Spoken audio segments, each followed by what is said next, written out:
नमस्कार सबैलाई। मेरो मर्निङ रुटिनमा अब अर्ग्यानिक खाना मात्रै भनेर भएन, अर्ग्यानिक तरकारीहरू पनि कसरी रोप्ने भनेर पनि त देखाउनु पऱ्यो होइन। मैले यो खुर्सानीहरू थियो, यसलाई अब निकालेर यसमा काउली रोप्ने सोच बनाएर बोराहरू बनाएँ। 8-9वटा बोरा छन्, अब 9-10वटा काउलीको बोट रोप्नलाई। त्यसपछि मैले अलिअलि भएको कर्कालोहरू पनि निकालेर अनि यो माटो बोराबाट निकालेँ। यो खुर्सानीको बोटहरू यही बोराभित्र हालिदिएर माटो हालेर तयार बनाउने हो। अनि त्यसमा काउलीहरू रोप्ने हो। हेर्नु न, यो बोरामा यस्तो कुर्मौले किरा रहेछ। अनि अलिअलि भएको पनि टिपटाप पारेँ। साग त पुऱ्याउनु पऱ्यो नि होइन। अनि भिन्डी कर्कलो, हुन त मैले भिन्डी र कर्कलो एकै ठाउँ मिसाउँ जस्तो लागेको थियो, पछि कर्कलो नै धेरै नै भयो। अनि मैले भिन्डी मिसाइनँ, भिन्डी फेरि छुट्टै पकाउँला भनेर यसरी मैले टिपेर लिएर आएँ होइन। तल ल्याएर केलाउन थालेँ कि हेर्नुहोस् त, यति भएको छ मेरो।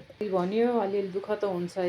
यसरी केलाई बनाएर मैले अब यसलाई धोइ पखाली गरेर कुकरमा सिटी लाउनलाई नुन पछाडि मैले हेर्नुहोस् त खाने ठाउँमा लगाएको छ। कर्कलोलाई झान्नलाई मेथी पुऱ्याएर यो रायो हो, रायो अदुवा लसुन कुटेको। यसलाई मैले अब यो मेथी पुरिसकेपछि तरकारी निकाल्नुपर्छ होइन। यो 2-4 कचर हालेर अनि त्यो बोइल गरेको कर्कलोलाई हालिदियो। त्यस पछाडि मेरो खाना आजको तयार भयो। सबैलाई धन्यवाद। बाई। मेरो खानाहरू तयार भयो।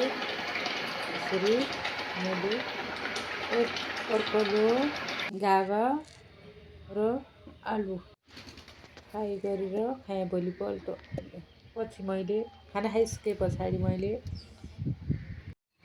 काउलीलाई रोप्न थालेँ माथि रुफटप गार्डनमा। मेरो खुर्सानीहरू फलिरहेका छन् होइन। कोही पाकेको छ, कोही हरियै छ, यस टिप्न छ खुर्सानीहरू। अनि यता भेन्टाहरू यस्तै 2-4वटा लर्याङ तरङ फलिरहेको छ। अस्तितिर यसो अलि टिपेको थिएँ, फेरि फलेको छ। यस्तै छ मेरो रुफटप गार्डन। हेर्नुहोस् कस्तो छ, कस्तो लाग्यो हेरेर प्रतिक्रिया दिनु ल।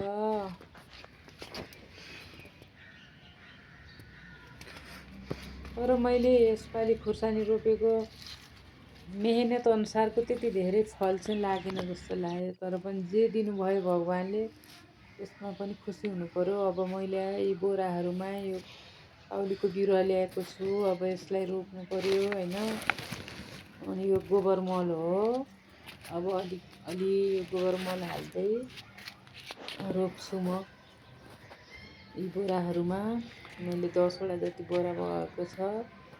मैले काउली 15-16-17वटा ल्याएको छु। अब मैले दुईटा गर्दै बोराहरूमा रोप्छु। अलि ठुलो भए पछाडि पछि उता अरू कार्टुनहरूमा रोपिदिनु पर्ला भन्ने सोचेछु। अनि मैले यसरी एउटा बोरामा अलिअलि यसरी गोबर मल हाल्दै खाल्टोमा अनि म काउलीको बिरुवाहरू रोप्छु। अब यसलाई अलिअलि माटोले पुर्दै होइन। अनि पछिबाट चाहिँ फेरि अर्ग्यानिक झोल मलहरू पिनाहरूको झोल बनाउँदै हालिदिने हो म त।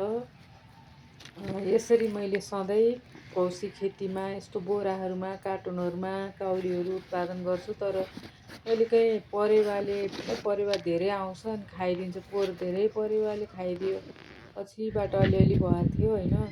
यसरी मैले दुईटा रोपेर अब यिनीहरूलाई फेरि पानी आउँछ नि, आकाशको पानी हिजोआज। अनि पानीले नबिगारोस् भनेर मैले यसरी मल नबगाओस् भनेर यसरी प्लास्टिकले छोपिदिएँ, पुवाल पार्दैछु। यता मैले खुर्सानी सुकाएको। अनि यसरी हेर्नुहोस् त मेरो आइडिया। यस्तो कालो बादल आछ, पानी पर्छ अनि मल बगाउँछ नि त होइन।